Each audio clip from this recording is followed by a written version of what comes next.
Я курю слим на груди Supreme. Мой отряд скейтеров погибнет молодым. Я не вижу. Hola chicos, hoy en este video vamos a aprender a hacer el motivo de consulta de la historia clínica. Entonces, comencemos. ¿Qué incluye el motivo de consulta? Incluye los signos y síntomas del paciente. Siempre deben ir el signo o síntoma más relevante que refiere el paciente o el que más dolencia le cause. ¿Por qué digo esto? Porque el paciente va a mencionar casi siempre en su mayoría dos o más signos o síntomas, pero siempre debemos mencionar o ratificar el motivo el signo o síntoma que más relevancia tenga o que le haya hecho acudir al centro de salud o al hospital. Bien. También se dice que siempre debe ser escrito hasta lo posible con las propias palabras del paciente, entre comillas. ¿Por qué digo hasta en lo posible? Porque van a existir personas o pacientes que nos vayan a mencionar sus dolencias con palabras que no sean muy conocidas por el estudiante, principalmente que va dirigida a este video, o tal vez las conozca, pero utilizando un término no tan, por así denominarlas, un poco vulgares, ¿ya? O coloquiales. Ya les voy a mencionar o ya les voy a dar ciertos motivos de consultas que pueden ir. También tienen que ser, no debemos hacer ninguna pregunta o cero preguntas. ¿A qué me refiero? No es que no le hagamos ninguna pregunta y simplemente nos va a responder. No, las preguntas que debemos hacer en el motivo de consulta es, por ejemplo, ¿por qué acudió a este centro de salud o a este hospital a esta consulta? En caso de ser una consulta externa.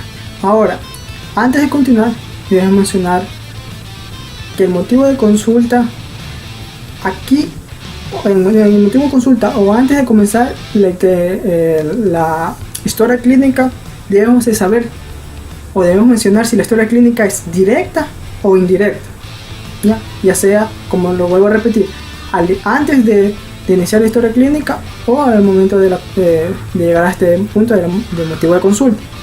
Y también hago un paréntesis aquí, debido a que si están viendo los chicos que son de la UMACH, sería muy importante mencionarlo al inicio de la historia clínica, mencionar si que esta historia clínica fue realizada de manera directa o indirecta.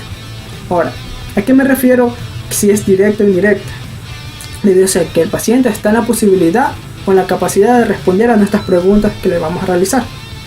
¿Y cómo sabemos si que está en la capacidad o no para hacerlo? Simple, con tres condiciones o tres aspectos que debemos tener en cuenta. Primero, el paciente tiene que estar orientado en tiempo. Segundo, espacio. Tercero, en persona. ¿Cómo sabemos o cómo reconocemos si este paciente está orientado en tiempo, espacio y persona? Con preguntas sencillas, es decir, en qué día de la semana estamos, o qué mes estamos, el año tal vez el alcalde de la ciudad, o tal vez preguntas como cuál es el actual presidente, que debe contestarlas correctamente.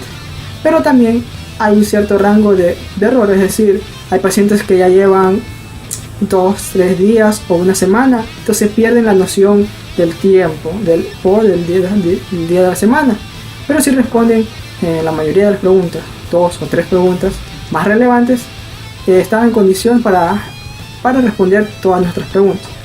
Entonces, si responde todas nuestras preguntas, decimos que está orientado en tiempo, espacio y persona. Por lo tanto, vamos a poder realizar la historia clínica. Por lo tanto, la historia clínica va a ser directa, es decir, al paciente. Pero en caso de haber alguna patología que le impida responder a estas preguntas, es decir, vamos a acudir hacia los familiares. Por lo tanto, se va a denominar esto la historia clínica indirecta. Ahora, bueno, les voy a dar ciertos ejemplos de lo que puede ir en lo que es la historia clínica.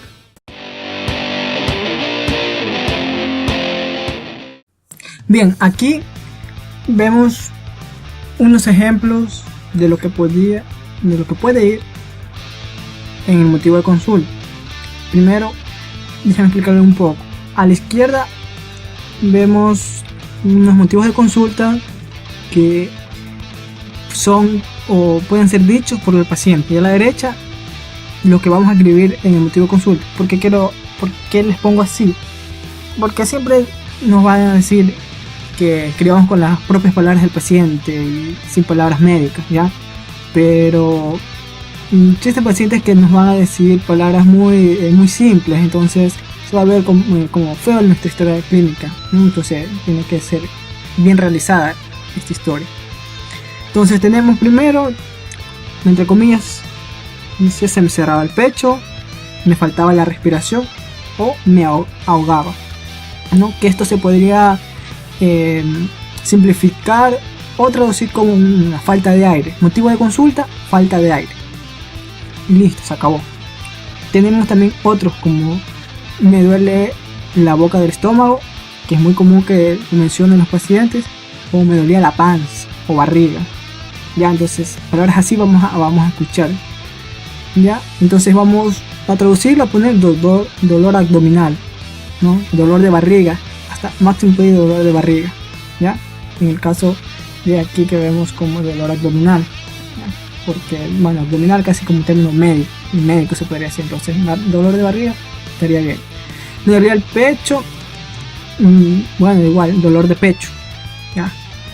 He ido al baño todo el día, bueno, lo he puesto un poco no tan vulgar, ya que pueden existir personas del campo que ya se podrán imaginar en estas situaciones cómo podrían respondernos. Entonces podrían poner diarrea, que es lo más común.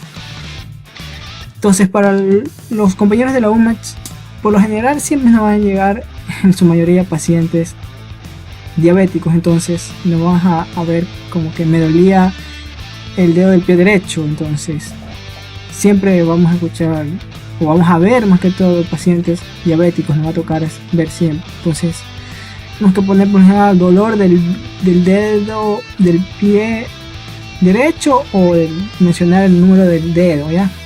Recordemos que los dedos del pie tienen un número sobre el codo, más tiene un nombre. Pero a veces vamos a escuchar como sufro de hipertensión. Entonces nosotros preguntamos ¿por qué vino? Es que sufro de hipertensión o soy hipertensa. Entonces eso no puede ir allí. Esa persona no vino porque es hipertensa, vino porque tuvo una crisis hipertensiva, ¿no? Entonces, de allí sí podemos preguntarle que si le dolía la cabeza, por ejemplo, o tenía la visión borrosa, ¿ya? Entonces eso puede ir en el motivo de consulta, más no una enfermedad.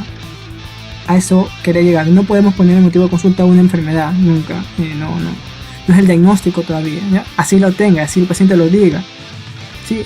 Entonces estos son los ejemplos que pueden poner o pueden ir en el motivo de consulta.